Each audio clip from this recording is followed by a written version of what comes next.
Hello everyone, I greet in the name of God Almighty. My name is Apostle Eaton Silas, and today we have a very interesting video to react to, and this one was done by Charles Lee Eaton, and then he was talking about the spread of Islam, life and also works. I believe that this is going to be a very interesting video, so I want to encourage you to watch from the beginning to the end so that we can also learn about this concept of Islam from this British diplomat. He's also a writer, so that's why I'm saying that just watch from the beginning to the end to hear some of the exciting things he'll be sharing at the course of this video.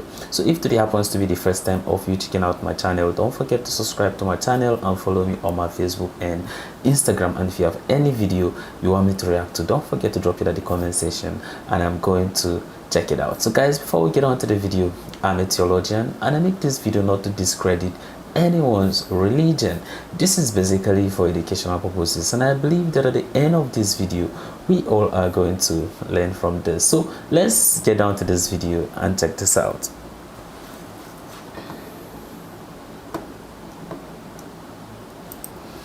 Matters of faith.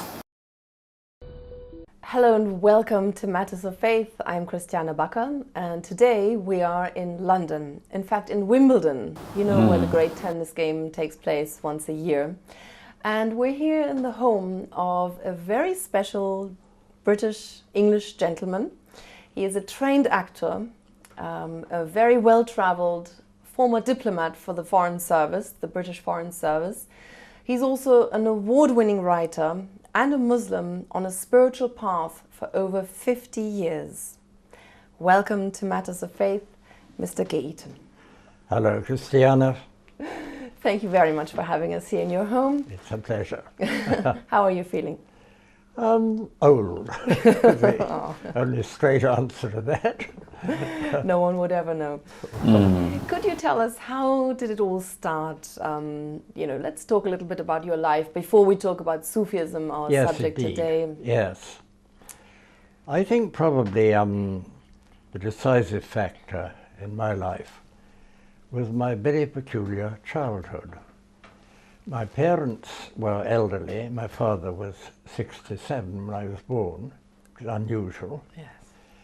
And they had no young friends, and therefore no friends with children. And at the same time, I think my mother was determined that I should not be brainwashed, turned into a conventional English creature or whatever. Okay. Her great determination was that I should be an individual thinking for himself. Yeah. Well, of course, the result was that until I was 9, I met no other children.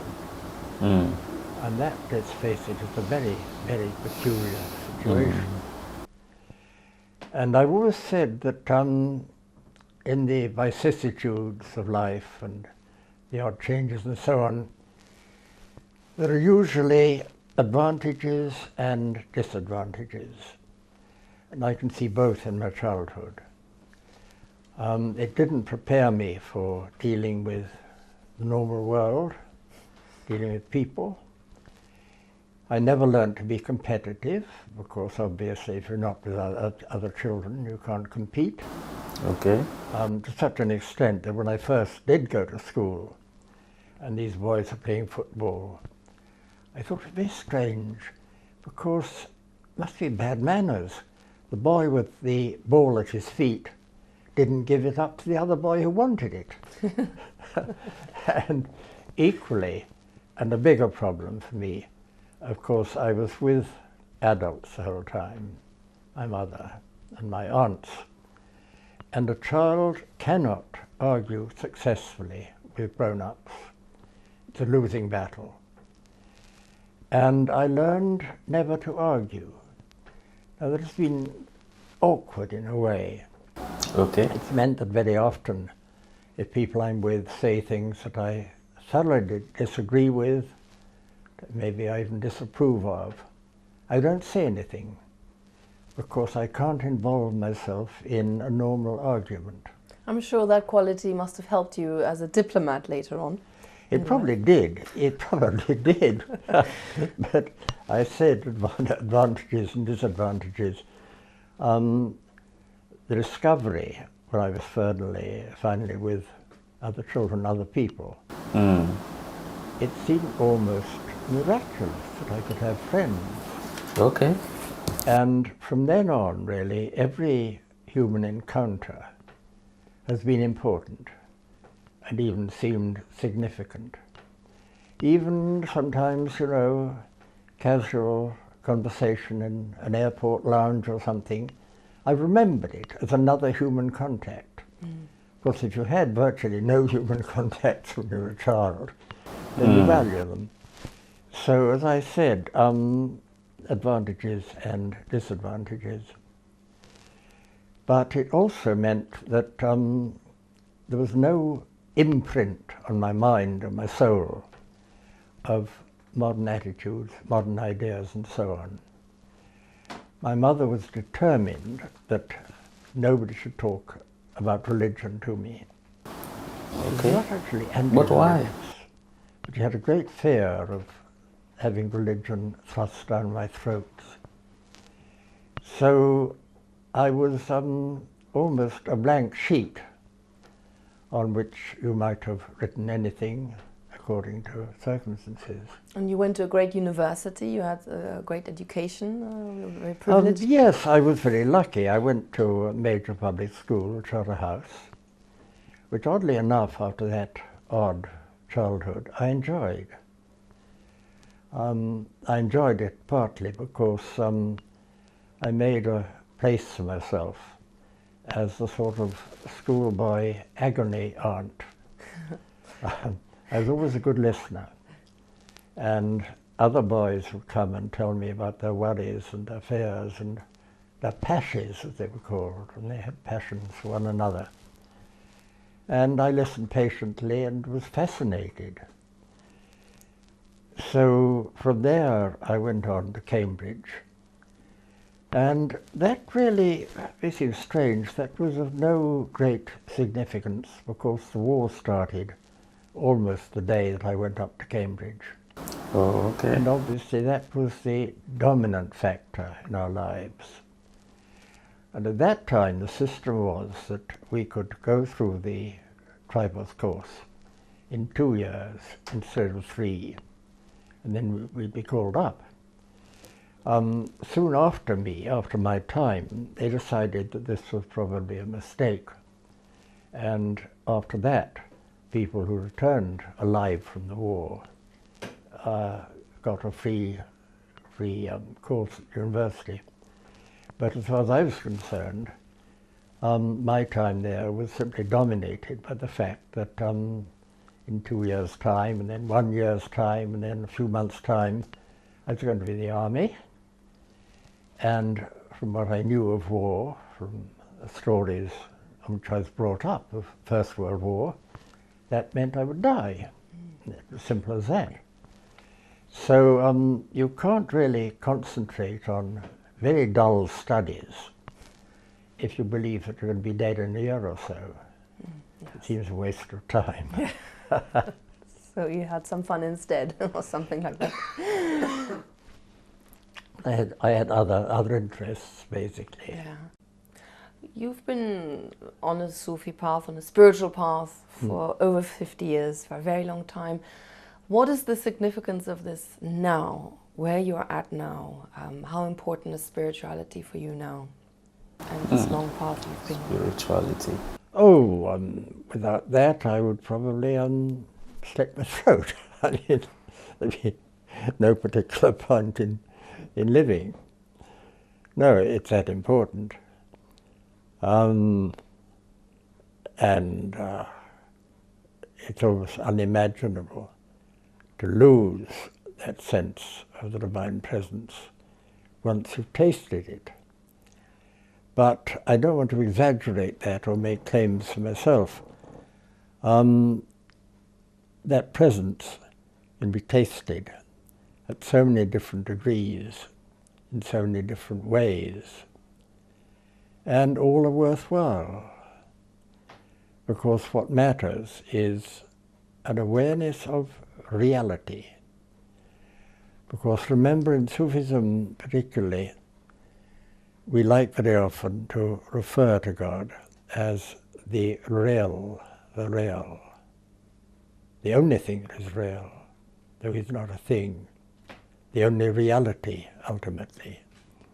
Everything else derives from that reality, takes its existence, its apparent existence from that reality, and eventually returns to it.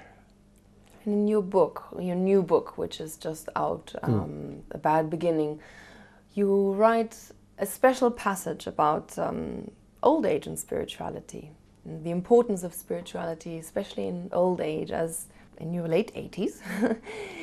Can you share this, this special insight that you have with us? I don't know that I had any special insight. The point about someone of my age is that you are very close to death and very aware of death, and one hopes well prepared for it. Now, in theory, every Muslim should, the saying of the Prophet, live today as though he was going to live forever, and at the same time to live today as though he would die tomorrow. Yeah. But although so many people, particularly in time of war, die young, the fact remains that most people, until they approach old age, don't have any intense awareness of what is coming.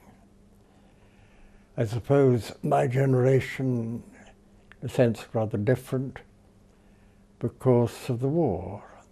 Would you say that the spiritual life is a preparation for Oh yes, yes. the meeting with God? Yes, indeed. And you need to be prepared for that. This is nice.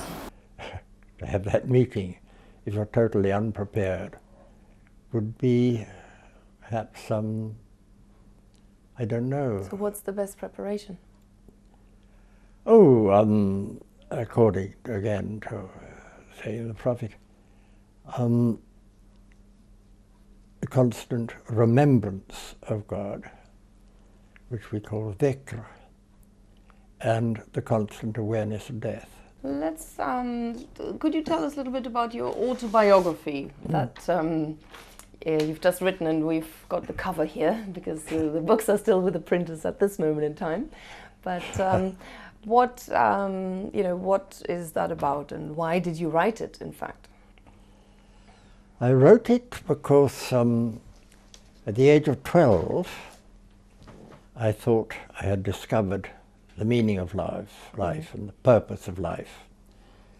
Because my grandfather, who had had every imaginable adventure, wrote 60 books. And I thought, well, this makes sense. What happens is you live a life and you write about it. There's no point in living if you don't write about it. As simple as that. So that from the time I was 16 or so, I had this desire to write an autobiography, and I waited 70 years before doing so. But what I've done with that, you see, I kept a diary, personal diary, from the age of 12 on. So I tried a technique which some people seem to think has worked quite well. Juxtaposing quotes from the diary and narrative as understood now by me. And sometimes they completely contradict each other, as indeed diary entries do often contradict memories. Yeah. I was convinced that particular meeting with a young girl in Jamaica, that we fell passionately in love on the spot that first evening. Reading my diary, we obviously didn't. It was some time before that happened. But so if the diary lies behind your autobiography, you can't really depart very far from the truth. Yes. But because I wanted it to be objective, the main story ends in 1959, when I was 38. And because that was the story of the bad beginning, so to speak. Your glamorous life as a diplomat, hosting parties. After that, things opened up, you see. Yes. And a happy marriage, so on. But, so it's written in the third person. Always gay this, gay that, gay the other thing, not I. Made it much easier to write. Yes. I'd have been embarrassed writing some of the things that I did. Whereas I'm saying he did this, he did that. Much easier.